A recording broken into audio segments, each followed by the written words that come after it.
Halo, assalamualaikum warahmatullahi wabarakatuh. Halo, sahabat-sahabat sejati, kembali bersama saya Agus Wahyu Widodo ya. Baik, pada kali ini, pagi ini, karena kita mengontrol kandang marmut, pada kali ini ya, kita selain sudah mempersiapkan makanan yang sebelumnya dulu, kita tadi juga memotong daun pisang yang tidak produktif untuk kita berikan pada marmut pada kali ini ya. Dan kali ini kita akan membahas masih tentang permarmutan pemirsa ya, walaupun waktunya hanya beberapa menit ya ini ya. Nah, yang pertama ini khusus bagi saudara saya Babil khusus yang ada di marmut Indonesia, khususnya bidang permarmutan ya.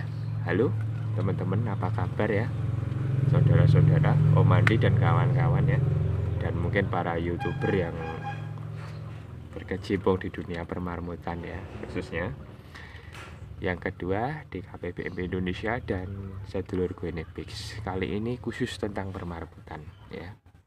Nah, sebelumnya silahkan bantu saya untuk menekan subscribe karena subscribe itu gratis. Tekan like, tinggalkan pesan di kolom komentar untuk menambah kesempurnaan video-video saya. Dan jangan lupa share untuk berbagi pengalaman. Baik pemirsa, sekali lagi ini sebelum saya berangkat kerja, karena ini ada makan alternatif tadi ya. Sebenarnya tadi rencana mau ngarit karena rumputnya masih ada di dalam karung ini ya. Makanya kita kontrol ya, dan akhirnya kita berikan pada pagi ini ya. Karena ini di kebun kita sendiri ya. Tadi juga ada tetangga yang menawarkan daun pisang. Ya langsung kita berikan ke marmut kita. Jadi ngaritnya ini ditunda gitu ya. Dan pemirsa, kemarin ada pertanyaan di grup maupun di Jepri tentang marmut itu kenapa tidak mau makan pelet, dan apa benar marmut itu kalau umurnya betina itu sudah 1 tahun itu apabila dikawinkan kalau hamil bisa mengalami kematian ya. Bahkan bisa dikatakan ovum atau ovulasinya itu sudah kaku. Nah, seperti ini Om ya. Kalau kita meneliti lebih lanjut, cobalah kita kaji ulang semua ya.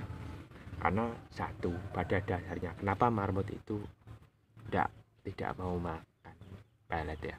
Nah, pada dasarnya marmut sendiri itu menyukai hijauan dan rumputan ketika di alam liar dulu. Sekarang kita nalar, kita pakai logika. Marmut ini sudah mengalami beberapa karantina dan beberapa kawin silang dengan jenis-jenis marmut atau guinea-pigs lain tentu saja ya, yang tidak mungkin kita bisa memprediksi itu turunan yang mana ya. Tapi yang jelas karena mereka ini dulu hama sifatnya liar, makanya mereka sudah mengalami beberapa jenis kawin silang. Jadi kita sulit juga untuk memprediksi mereka, karena kita sendiri kan selain bekerja ini kan juga sebagai hiburan, hobi juga menjadi rezeki kan seperti itu. Nah, makanya ya tergantung makanan itu kebiasaan kita Om ya. Jangan selalu dibiasakan untuk selalu dimanja, dipilihkan, jangan. Jadi apa yang pernah kita sampaikan, jadi ya ini itu Om ya. Jadi apa yang pernah kita sampaikan baru kita berikan ya.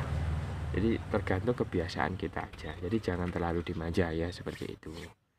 Terus yang keduanya, apa benar marmut itu kalau betina sudah umur 1 tahun, kalau misalkan kita kawinkan nanti bisa mengalami istilahnya meninggal atau mati karena ovum atau jalan keluarnya bayi itu sudah kaku.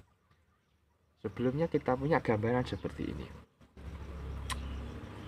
Umur marmut yang betina sudah 1 tahun, kalau dikawinkan atau dibreederkan itu bisa mati karena jalan ovum atau mungkin jalan keluarnya untuk itu kaku dan akhirnya bisa mati karena anaknya tidak bisa keluar. Nah, ini kan hanya mitos Om. Seperti contoh ada seorang ibu umur lebih dari 35 tahun tidak boleh hamil dan melahirkan secara normal. Kalau melahirkan secara normal akan mengalami terjadinya hal yang tidak diinginkan seperti kematian dan lain sebagainya, bisa menyebabkan nyawa itu melayang. Wallahu alam. Kita tidak tahu ya. Kita tidak tahu, jangan sembarang kita memvonis. Buktinya ada beberapa saudara kita yang 45 tahun, 40 tahun ini melahirkan secara normal dan alhamdulillah bisa diberikan kelancaran, tidak ada apa-apa, kelahiran lancar, putranya juga mudah dan lain sebagainya, dan penyembuhan juga cepat. Nah, seperti marmut pun seperti itu Om ya. Jadi jangan kita langsung memvonis kalau marmut lebih dari umur 1 tahun betina itu sulit. Kalau dibreed itu bisa mati karena bayinya sulit keluar karena sel ovumnya yang untuk jalan keluar anaknya itu kaku. Salah. Setiap individu, setiap makhluk itu mempunyai proses bahkan sesuatu yang berbeda karena Allah sudah menciptakan itu. Jadi kita tidak bisa mencatat atau istilahnya gebyah uyah istilahnya, menyamaratakan itu tidak bisa. Jadi kita harus bisa mengambil sisi-sisi positif ya. Selain itu kita juga meneliti Om. Jadi kita langsung ke kandang biar kita tahu. Buktinya saya punya betina yang umurnya lebih dari 1 tahun, belum pernah kita kawinkan. Ketika kita kawinkan, alhamdulillah normal, anaknya malah 3. Nah ini, mulai dari kecil saya rawat yang betina ya. Ketika umur 1 tahun 3 bulan kita kawinkan, akhirnya sampai mereka masa proses kehamilan, proses melahirkan, aman saja, alhamdulillah ya. Dan kita memang harus bisa memberikan positive thinking. Kita berpikir yang baik ya, bahwa makhluk Allah itu tidak sama. Jadi seperti itu ya Om ya. Jadi kita teliti dulu, kita kaji dulu, setelah tahu baru kita bisa membuat sebuah keputusan atau statement. Nah, lebih seperti itu. Jadi jangan kita selalu mudah memvonis. Ibarat kita menangkap maling ya, kalau belum tahu bukti apa yang dicuri, itu kita tidak bisa menuduh mereka seolah-olah mereka salah, mereka itu sudah maling. Tidak bisa.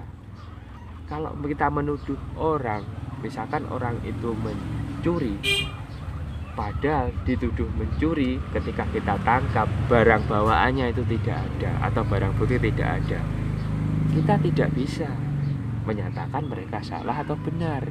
Nah seperti itu Om. Jadi terima kasih, mudah-mudahan penjelasan ini bermanfaat ya. Jadi untuk om-om, saudara-saudara yang di dunia permarmutan, di grup-grup WA yang di permarmutan khususnya ya, sekali lagi terima kasih, mudah-mudahan penjelasan kita bermanfaat untuk itu ya. Dan jangan lupa sebelum kita akhiri, bantu untuk subscribe ya saudara-saudara, teman-teman. Nah itu ya, dan ada kurang lebihnya mohon maaf. Saya Agus Wahyu Widodo dari Kandang Padilla Farm yang beralamat di Desa Wonokromo, Dusun Sumber, Kecamatan Gudang, Kabupaten Tulungagung. Pamit undur diri dulu dari hadapan Anda. Ikuti video yang selanjutnya, dan ada kurang lebihnya mohon maaf. Kita akhiri dan pamit undur diri dulu dari hadapan Anda. Saya Agus Wahyu Widodo. Terima kasih. Wassalamualaikum warahmatullahi wabarakatuh. Salam wik-wik.